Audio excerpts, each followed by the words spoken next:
In this lesson, we will learn how to track changes in Word. In my document, I have the review ribbon active, and in the tracking group is where I'm going to demonstrate how you can see the changes that are being made to your document visually on the page. You can use track changes on your own to see the before and after changes that are occurring in your document. You can also use track changes with your coworker.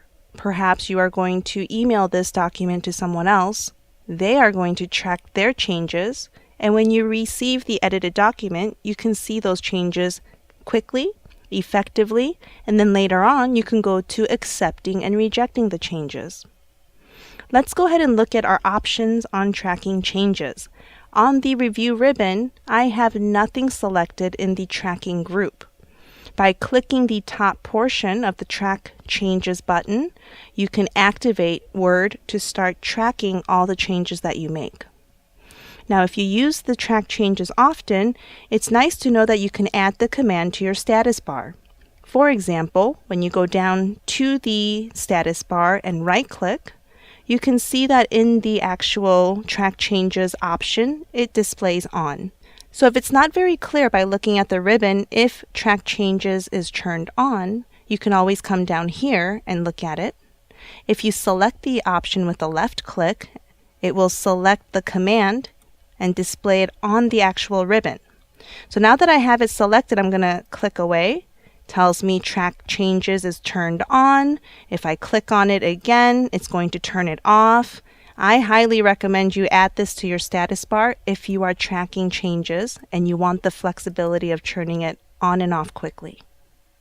Alright, so my Track Changes is turned on, and what I'm able to do is delete text, insert text, add comments. Any change is going to be noted. Now, I want to know what those notations are going to look like. From my tracking group, I have a little icon here called the Dialog Box Launcher, and it's going to provide me additional change tracking options. When I click it, it shows me all the options that it's going to highlight for me. Comments will display, for example. Insertions and deletions of text will as well. Now, if you go a little lower on the window, you'll see Advanced Options. Click on Advanced Options and you'll be able to modify the different settings. When I insert new text into this document, it is going to underline that text for me. By default, you may have By Author selected. This is how it's going to look when you track the changes. I may want all new inserted text to have a double underline. Since it's new text I'm going to use, I may want a bright green. For deletions, I think strike through is just fine. And the red works fine for me as well. You can also choose a different red if you wanted to. There's a lot of options here. I'll just select the standard red.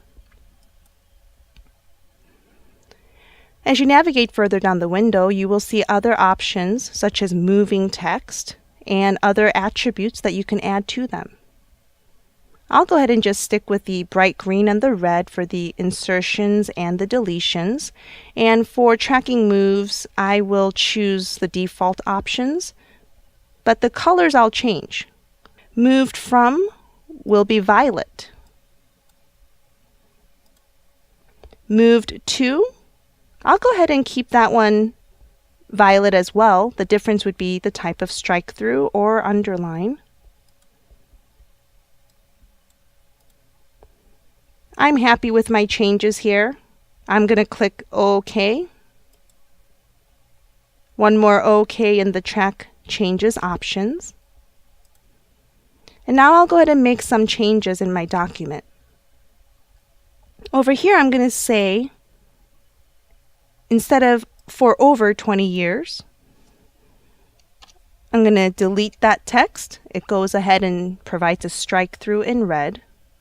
And I'm going to insert new text. That new text has the correct color. It has the double underline. Let's go ahead and move some text. As I move further down, I have different bodies of text. What I want to do is move the paragraphs for Carol Burke above Larry Kelch.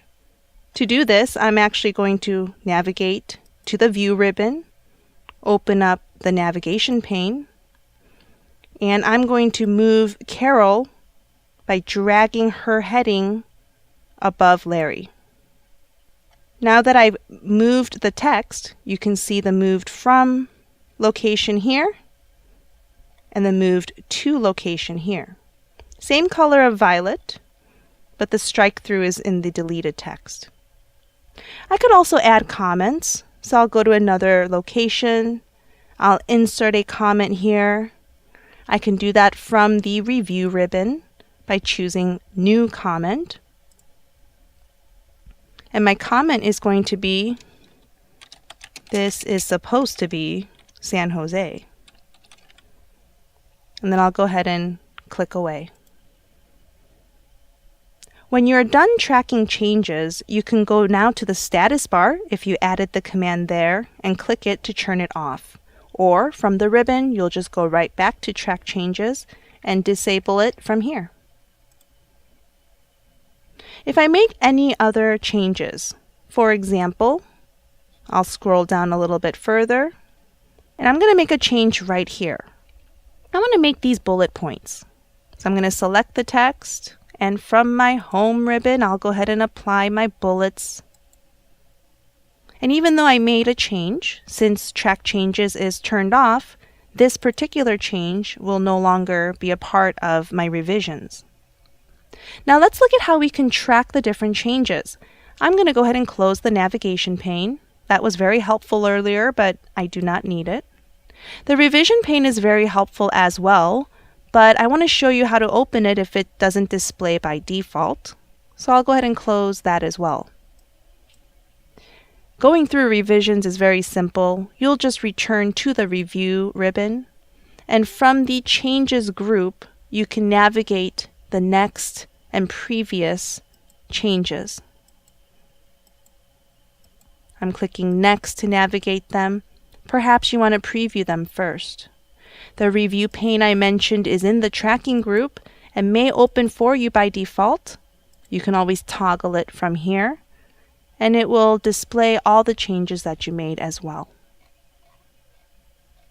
Now, after you get a preview of all the different changes, you can quickly navigate to them from the Revision pane as well. Now that we know how to navigate and view the changes, you're going to at one point want to start accepting or rejecting what's been done on the document.